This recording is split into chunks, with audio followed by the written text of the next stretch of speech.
మన ద్వారకా తిరుమల స్వామివారికి అభిషేకం చేయాలని వీళ్ళు ఎంతమందికి తెలుసు? తెలిసిన వారు ఈ reel me friends and family members share చేయండి. మన ద్వారకా తిరుమల శ్రీనివాసుడు పుట్టలో వెలిసిన సంగతి మనందరికీ తెలిసింది. మన స్వామివారికి నిత్యార్చిత అభిషేకాలు నిర్వహించబడవు. ఎందుకు అనుకుంటున్నారా? మన స్వామివారి మూలవేరేటి దగ్గర కొంచెం చెమ్మ తగిలిన తడి రూపంలో ఉన్న వాల్మీకంలో ఉన్న కునిజలు అనే ఎర్ర చెమ్మలు బయటకు వస్తాయి. మన ద్వారకా తిరుమల స్వామివారికి అభిషేకం చేయాలని వీళ్ళు ఎంతమందికి తెలుసు? తెలిసిన వారు ఈ reel me friends and family members share చేయండి. మన ద్వారకా తిరుమల శ్రీనివాసుడు పుట్టలో వెలిసిన సంగతి మనందరికీ తెలిసింది. మన స్వామివారికి నిత్యార్చిత అభిషేకాలు నిర్వహించబడవు. ఎందుకు అనుకుంటున్నారా? మన స్వామివారి మూలవేరేటి దగ్గర కొంచెం చెమ్మ తగిలిన తడి రూపంలో ఉన్న వాల్మీకంలో ఉన్న కునిజలు అనే ఎర్ర చెమ్మలు బయటకు వస్తాయి. మన ద్వారకా తిరుమల స్వామివారికి అభిషేకం చేయాలని వీళ్ళు ఎంతమందికి తెలుసు? తెలిసిన వారు ఈ reel me friends and family members share చేయండి. మన ద్వారకా తిరుమల శ్రీనివాసుడు పుట్టలో వెలిసిన సంగతి మనందరికీ తెలిసింది. మన స్వామివారికి నిత్యార్చిత అభిషేకాలు నిర్వహించబడవు. ఎందుకు అనుకుంటున్నారా? మన స్వామివారి మూలవేరేటి దగ్గర కొంచెం చెమ్మ తగిలిన తడి రూపంలో ఉన్న వాల్మీకంలో ఉన్న కునిజలు అనే ఎర్ర చెమ్మలు బయటకు వస్తాయి.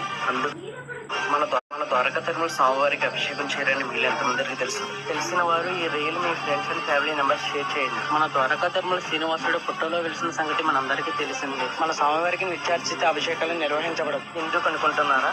మన స్వామివారి మూలవేరేటి దగ్గర కొంచెం చెమ్మ తగిలిన తడి రూపంలో ఉన్న వాల్మీకంలో ఉన్న కునిజలు అనే ఎర్ర చెమ్మలు బయటకు వస్తాయి.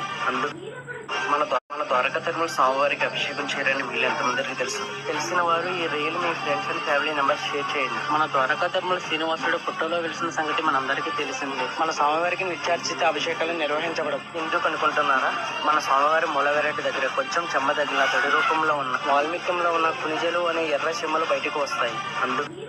మన ద్వారకా తిరుమల స్వామివారికి అభిషేకం చేయాలని వీళ్ళు ఎంతమందికి తెలుసు? తెలిసిన వారు ఈ reel me friends and family members share చేయండి. మన ద్వారకా తిరుమల శ్రీనివాసుడు పుట్టలో వెలిసిన సంగతి మనందరికీ తెలిసింది. మన స్వామివారికి నిత్యార్చిత అభిషేకాలు నిర్వహించబడవు. ఎందుకు అనుకుంటున్నారా? మన స్వామివారి మూలవేరేటి దగ్గర కొంచెం చెమ్మ తగిలిన తడి రూపంలో ఉన్న వాల్మీకంలో ఉన్న కునిజలు అనే ఎర్ర చెమ్మలు బయటకు వస్తాయి. మన ద్వారకా తిరుమల స్వామివారికి అభిషేకం చేయాలని వీళ్ళు ఎంతమందికి తెలుసు? తెలిసిన వారు ఈ reel me friends and family members share చేయండి. మన ద్వారకా తిరుమల శ్రీనివాసుడు పుట్టలో వెలిసిన సంగతి మనందరికీ తెలిసింది. మన స్వామివారికి నిత్యార్చిత అభిషేకాలు నిర్వహించబడవు. ఎందుకు అనుకుంటున్నారా? మన స్వామివారి మూలవేరేటి దగ్గర కొంచెం చెమ్మ తగిలిన తడి రూపంలో ఉన్న వాల్మీకంలో ఉన్న కునిజలు అనే ఎర్ర చెమ్మలు బయటకు వస్తాయి.